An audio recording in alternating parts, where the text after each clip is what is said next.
guys, Coach Kuhlman here. For those of you who don't know me, I'm one of the freshman religion teachers. I was supposed to teach sophomores in the spring, so I was going to have you guys, but got switched at the last second, so I missed out on you guys. But it's been fun getting to know some of you.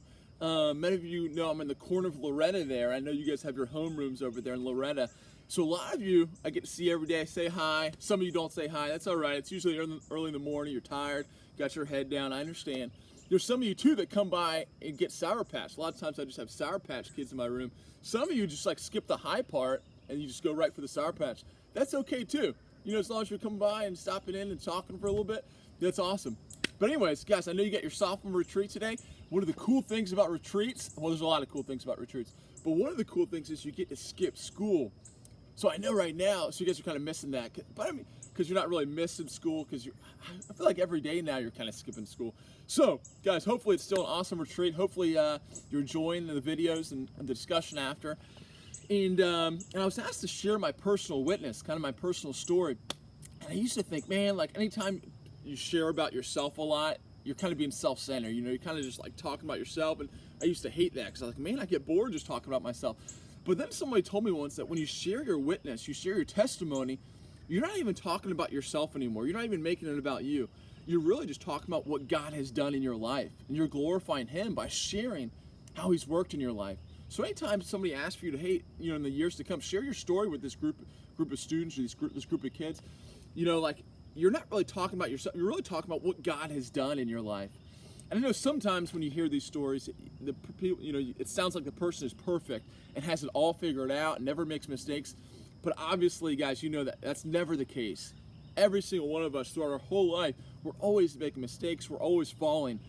But it's about getting back up, walking with God, and journeying with Him. So these testimonies, hopefully you realize that, hey, like the person's not perfect, but they're walking with God. They're striving to live that life God's called them to live. And a little bit about my backstory. So I grew up the middle of 7 kids. I don't know how many of you are the middle child. So sometimes it's not easy, right? So there's 5 boys in my family, 5 boys in a row, bang, bang, bang, bang, bang. And then the 2 girls are the youngest. And it's always fun when the girls bring their like boyfriends over and stuff, and all the boys are sitting around the living room just berating them with questions. And so there's 5 boys and 2 girls. And my 3 older brothers, one of my brothers is younger. My 3 older brothers, I always do this to like show like older, younger. The 3 older brothers were my heroes. They were all basketball players. I wanted to be just like them. And growing up, that's where I spent all my time. It was basketball. I just wanted to be, you know, a famous basketball player, play on TV, play on ESPN, maybe even play in the NBA someday. And I would train and just work out with my brothers every single day. Even in like 3rd, 4th, 5th grade, I would come from school, hit the court with my brothers, just train for hours. And I remember sometimes like crying. If I ever got in trouble, my timeout was, you're not allowed to play basketball today. It wasn't like no video games, no TV. My dad would say, listen, you can't play basketball for 2 days. And I remember sitting in my room just like crying, just like, I won't let me play basketball. But so that was kind of the center of my life for a long time. Anyways, so growing up, basketball was big. And growing up, I used to write down like my goals and dreams, which is an awesome thing to do. Really encourage that. And I had 3 things that looking at my life, I was like, man, if I have these 3 things, I'm gonna be perfectly happy. Through middle school, through high school, I had this list of 3 things. And the first thing was I wanted to be a famous basketball player. I wanted to play in college. I wanted to play in the NCAA tournament on ESPN. I remember watching the NCAA tournament every year and seeing those like upsets in the 1st and 2nd round, just dreaming of making the game-winning shot and being like, that's gonna be me, that's me. So that's the first thing, being a famous basketball player, playing in college. The second thing was I wanted to go to medical school. I wanted to be a doctor. I had some relatives who were doctors, and I saw like the life they led, you know, just beautiful. They serve other people, but they're also really wealthy. And they had a big house, they had like a big boat. I wanted this yacht, you know, like had this plan of what I was gonna do. So I wanted to get straight A's. I wanted to get straight A's in high school, straight A's in college, go to med school, become a doctor. Life will be perfect. That was the second thing. And the straight A's, oh gosh, one time, I think this was like 4th or 5th grade, I came home from school. It was the first time I'd ever gotten a B on an assignment. It was like a multiplication table. I don't remember what it was. But I came home, I was just crying. I must have cried a lot when I was a kid. I cried to my mom, Mom, I got a B on this math test. This darn teacher gave me a B. And my brother was like, dude, you should have gotten a C. There were like 2 or 3 wrong over here. She marked right. I was like, man, I'd have crumbled it up and threw it at him. What are you talking about? So I was really upset. I always wanted to get A's. So those were the two things. Also, biology. That was I think it was my 1B in high school was biology. Is that for the freshmen? Yeah, biology. Anyways, so basketball, school, and then the third thing, you probably already guessed it, was I wanted to have a great girlfriend. You know, I was like, man, if I could find the perfect girl, the perfect girlfriend, I'll be perfectly happy. So those three things, I wanted to check them off the list and say, you know, life is perfect. And towards the end of my junior year, I was going through high school and really pursuing these things. I had these goals. I was like, man, like these three things will make me happy. Things were starting to fall in place. I was starting to check them off the list. At the end of my junior year, we had a great basketball team. Colleges were starting to call. A lot of coaches were asking me to come visit their college. And I remember just being blown away and saying, man, like this dream is coming true. I'm going to get to play in college just like I wanted to. Checking that off the list. Second thing, the straight A's part. So it was going great. School was going awesome. I was putting a lot of time and working really hard, but it was paying off. And school was going awesome. And I was, going to go to a great college. I knew like this is setting the foundation for going to med school after college. Check that off the list. And the third thing was the girlfriend part. I remember like looking around, man, there's a lot of girls here, but who should I date? Who's the right one? And I knew who the right one was because this girl was the star. She was the best player on the girls basketball team. And she liked basketball almost as much as I did. And once we started dating, it's like, man, this is awesome. She loves basketball. I love basketball. This is perfect. Check that off the list. And those three things that I dreamed of, I was like, man, this is all coming true, all falling into place. And a couple weeks later, I remember a friend asked me, like, how you doing, Johnny? A lot of my friends call me Johnny. And like, Johnny, what's going on? Like, are you happy? How you doing? And I remember just like thinking when he asked me that question, and just like, man, like from the outside, like my life looks pretty good, like pretty perfect, with basketball, with this girlfriend, with school going great, good family. And I remember just thinking and telling him, listen, like it's kind of confusing for me, but I'm not as happy or as fulfilled as I thought I would be after I had all these things. Because we always have this dream of like, what's going to make us happy? This will, that will.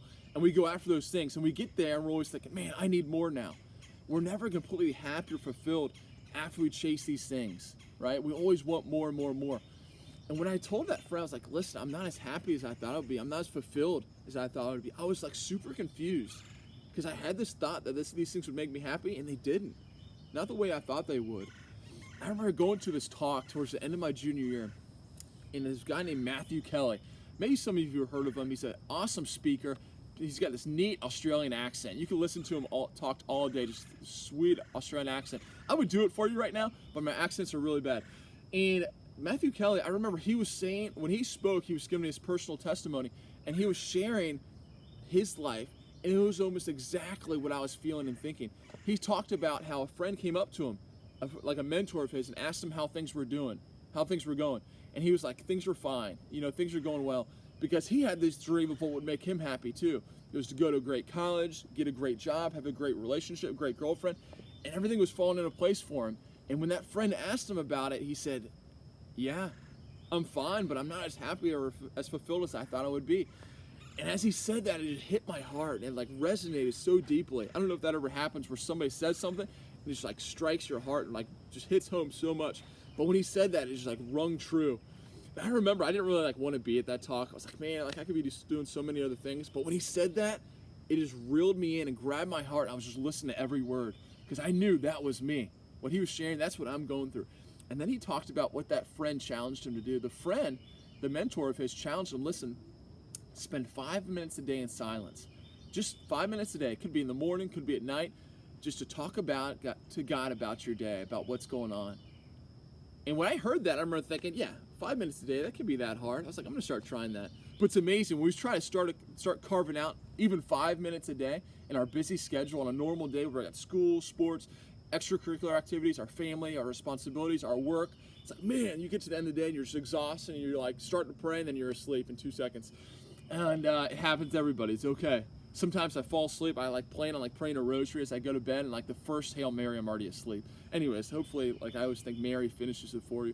Anyways, but so 5 minutes a day, I started trying to do that. At first, it was so hard, but in those 5 minutes a day, I started to realize, you know what? Like, I've been praying my whole life, but prayer for me was always just like Our Father, Hail Mary, bang, bang, bang, bang, bang, check it off list, done. I just prayed today. But with those 5 minutes of silence, it became this thing where I started to open my heart to God. And that's the hard thing about prayer. That's when prayer becomes really real, is when we open our hearts, these hearts that God made for happiness, that God made for Him. We open our hearts to Him, we share with God, God, these are the things I'm carrying. These are my struggles. These are my joys. These are my hopes and dreams. These are the things I feel like I've failed at. And I put them, opening your heart, giving Him a little crack to look in and to walk with us in it. And those 5 minutes a day were scary for me because I realized, I got to open my heart to God. I got to share with Him these dreams, these things that are going on. I got to share with Him all these things that I'm struggling with, that are going well. But as I did that, I started to realize something powerful. I sort of realized that unfulfillment, that lack of happiness that I was feeling, even though I had all these things, I sort of realized that those things had become all about me. Why did I want to become a great basketball player? It's because about me. I wanted to be famous. The grades, why did I want good grades? It was all about my goals. I wanted to be wealthy. I wanted to have a big house, all these things. Why did I want a great girlfriend? It was all about how she would make me feel. It was all so self-centered. And in those 5 minutes a day, God revealed that to my heart. And He also revealed that, listen, I've made your heart for something so much more than to live for yourself. Because the world's going to tell you, listen, do what you want to do. Make yourself happy. It's all about you. Chase your own goals and dreams. It's beautiful to set goals, to have dreams, to chase those. But God wants us to open our hearts to Him so that He can journey with us, so that He can satisfy our hearts, the longing that our hearts have for joy, happiness, and peace that only God can satisfy. No amount of worldly success or goals that we accomplish can satisfy that deep longing we have in our heart for happiness and joy. And in those 5 minutes a day, God started to reveal to me, listen, I want to walk with you. I want to give you that joy your heart desires. It's good that I had those dreams, those goals, and I still have dreams and goals. But now I walk with God in pursuing those things. And God, that's what God wants to do. He wants to journey with us. He wants to do beautiful things in and through us. But it comes from that opening our heart, even just giving Him a little crack to look in and say, God, here I am. Here's my heart. Walk with me, right? And so since high school, going into college, and throughout the rest of my, since then, it's been this constant journey of faith with God, of going deeper, of walking with Him, giving to Him my heart and saying, God, here's what's going on. Here's my life. Here are my goals and dreams. Walk with me and journey with me. And He always does, and that's what He desires for us. He wants to give us that fulfillment, that peace that our hearts long for. So guys, hopefully something in there jumped out to you. Hopefully something in there touched you in a little way, in a special way. Praying for, know that we love you, and we so much enjoy the gift that you are in our lives and in our school community. So guys, have a good rest of this retreat, and stay safe. Love you guys. God bless.